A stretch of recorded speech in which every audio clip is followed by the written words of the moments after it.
झालंय हो. पैसे यांच्याकडे पैसेच आहेत, यांच्याकडे बाकी काय? पैशाच्या जीवावर जगणारी ही पक्ष आहेत, यांच्याकडे कार्यकर्ते नाहीत. आता जरा महाराष्ट्र नवनिर्माण सेना शिवसेनेच्या रोजच्या रॅल्या पहा. एक एक प्रत्येक रॅलीमध्ये हजार हजार लोक. कुणी आम्ही पैसे वडापाव पण देत नाही कोणाला खायला. हे सगळे जण हे फक्त ठाकरे बंधूंच्या प्रेमापोटी येत आहेत, बाळासाहेबांच्या प्रेमापोटी येतात. आणि याचा रिझल्ट आहे ना, तुम्हाला येत्या 16 तारखेला संपूर्ण महाराष्ट्रातल्या विविध महानगरपालिकेत दिसेल.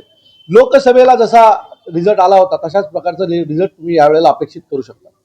ठाण्यातील 1000 एकर म्हणजे संजय गांधी राष्ट्रीय उद्यानाची जमीन जी आहे ती मी याच्या बाबतीत मी याच्या बाबतीमध्ये स्वतः पाठपुरावा करतोय. हे सगळं प्रकरण हे मला नीट माहिती आहे. या प्रकरणात मागच्या 2-3 दिवसापासून मी खूप अभ्यास करून काही गोष्टींचा अभ्यासही केलेला आहे.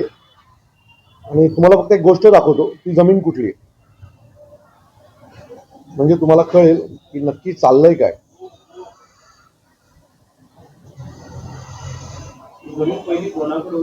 हे बघा, ती ग्रीन जमीन आहे जी या लोकांनी लाटण्याचा प्रयत्न केलाय. कपिल शर्मा हा नाव ठाण्यात अतिशय प्रसिद्ध आहे. कपिल शर्माची गाडी घेऊन ठाण्यात कोण फिरायचा, कुठला राजकीय नेता फिरायचा, हे ठाण्याने शोधलं पाहिजे. आणि एवढी 1000 एकर जमीन जर मला वाटतं संजय गांधी राष्ट्रीय उद्यानाला लागून असलेली 1000 एकर जमीन जर अशा प्रकारे ऑर्डर केली जाते तर बावनकुळेंना पण प्रश्न विचारला पाहिजे. 31ला 31 डिसेंबरला त्या ऑर्डरवर त्यांनी सही केलेली आहे. तर मला असं वाटतं की हा खूप मोठा भ्रष्टाचार आहे. त्यातली 1 इंचही जमीन आम्ही यांना घेऊन देणार नाही.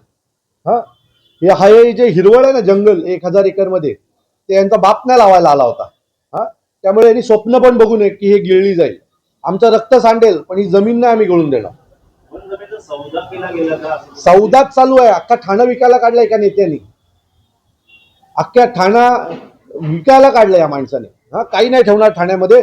या 1000 जमिनीतलं जर एक झाड जरी या लोकांनी कापायचा प्रयत्न केला तर आमचं रक्त सांडेल. झाडाबरोबर आमचं पण रक्त त्या जमिनीत सांडेल एवढं नक्की. आता बघा, त्यांच्याच मंत्र्यांनी सही केली आहे. बावनकुळेची सही आहे ऑर्डरच्या खाली. दाखवू का तुम्हाला? आता ही ऑर्डर कोणाकडे नाहीये, जी माझ्याकडे आहे. आणि तुम्हाला साहेबांच्या सभेमध्ये याचं चांगलं हे घेतलं जाईल. हे बघा, तुम्हाला ऑर्डरवर साईन दाखवतो कोणाची. जर कॅमेरा नीट झूम केलात तर चंद्रकांत बावनकुळेंची सही आहे. 31/12/2025 म्हणजे 8 दिवसापूर्वी चंद्रकांत बावनकुळेंनी सही केली या ऑर्डरवर. मला असं वाटतं की एक मंत्री म्हणतो की चुकीचं आहे आणि दुसरा मंत्री सही करतो. पहिला भारतीय जनता पक्ष, म्हणून मी म्हटलं ना ढोंग्यांचा पक्ष आहे भारतीय जनता पक्ष. ढोंगी आहेत सगळेजण.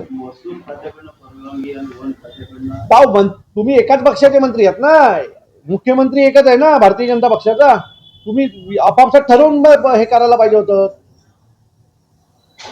या सगळ्या एक झाड कापलात तर आमचं रक्त सांडेल, पण ते झाड कापून देणार नाही. हा आमचा शब्द आहे ठाणेकरांना. अविनाश, काय नेमकं कारण आहे आपटेंना नेतृत्व दिलं असेल बदलापूरमध्ये? मला असं वाटतं की भारतीय जनता पक्ष हे स्वतःला पांढरपेशी पक्ष समजतं. आणि असा पक्ष ज्या वेळेला अशा विकृत लोकांना नगरसेवक करतं, पक्षात घेतं, याच्यावरनं या पक्षाची मानसिकता कळते. हा माणूस, ह्या माणसाला त्यावेळेला त्या मुलीच्या आईवडिलांनी किंवा इतर पॅरेंट्स लोकांनी आधी कळवलं होतं की तो जो ज्याने त्या मुलीवर लैंगिक अत्याचार केला तो अशा प्रकारची कुठली तरी कृत्य करतोय. त्यावेळेला हा आपटे, या आपटेने त्या लोकांना, त्या कुटुंबाला तिथनं हकलून दिलं होतं. आणि त्याच्यानंतर जे काही घडलं या महाराष्ट्राने, देशाने पाहिलं. त्याच्यानंतर हजारो तरुण हे रस्त्यावर उतरले, रेल्वेचं आंदोलन झालं. आजही अनेक लोक, अनेक महिला, अनेक तरुण या केसमध्ये आजही कोर्टात जात आहेत. आणि मला असं वाटतं की अशा व्यक्तीला जर तुम्ही बदलापूरसारख्या शहरामध्ये जर नगरसेवक पद देणार असेल तर आम्ही त्याचा निषेध करू. भारतीय जनता पक्षाला विनंती आहे की ताबडतोब त्याला नगरसेवक पदावरनं हटवावं, नाहीतर तुमची गाठ ही आमच्याशी आहे. अशा फालतू लोकांना जर तुम्ही पुढे करणार असाल तर ते योग्य नाही आहे.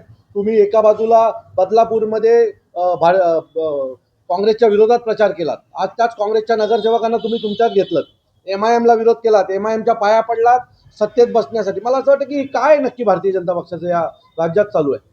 सो जर आपटेंच्या बाबतीत निर्णय बदलला गेला नाही तर बदलापूरमध्ये एक महामोर्चाचं आयोजन महाराष्ट्र नवनिर्माण सेनेकडनं केलं जाईल. तुमचं वाटतं हे RSS शी निगडीत आहे त्यामुळे कुठेतरी वाचलं मी माझं मत आहे RSSशी निगडीत आहे म्हणून त्याला काही सगळे गुन्हे माफ करा. त्या मुलीचा विचार करा ना. हेच जर भारतीय जनता पक्षाच्या कुठल्या नेत्याच्या मुलीबरोबर झालं असतं तर सोडलं असतं का हो तुम्ही लोकांनी. त्यामुळे या या या प्रकरणात मी तुम्हाला महाराष्ट्र नवनिर्माण सेनेची भूमिका स्पष्ट करतो. जर त्या नगरसेवकाला त्या पदावरनं जर तात्काळ राजीनामा घेतला गेला नाही तर येत्या 13-14 तारखेला महाराष्ट्र नवनिर्माण सेना बदलापूरमध्ये एक मोठं जन आंदोलन, एक मोठा मोर्चा या सगळ्याच्या विरोधात उभा करेल एवढं नक्की सांगतो. हो ना, निवडणूक यंत्रणेचे ॲफिडेविट का सादर होत नाहीयेत त्याच्या मागचं कारण फक्त आरोज आहेत. ह्या आरोनी पैसे खाल्ले सगळ्या आरोनी आणि ते या सगळ्या नगरसेवकांना वाचवण्याचा प्रयत्न करत आहे. अशा अनेक आरोज आहेत. वागळेमधल्या आरोमुळे 3 बिनविरोध निवडून आले. तो या आरोंवर कारवाई करा म्हणून आम्ही पाठी लागलोय आणि आयुक्त शब्द देत आहेत करू. आता आज मी आयुक्तांची पुन्हा भेट घेणार आहे की नक्की त्या आरोचं करताय काय तुम्ही. ठाणे महापालिकेचं महापौर पदावरून आरक्षण घडतो आतापर्यंत सोडण्यात आलेलं नाहीये. पण मागे ज्या पद्धतीने निवडणूक लागली त्यावेळी महापौर पदाचं आरक्षण तो सोडण्यात हे बघा, हे सरकारी भाग आहे. यातलं आम्हाला जास्त टेक्निकली कळत नाही.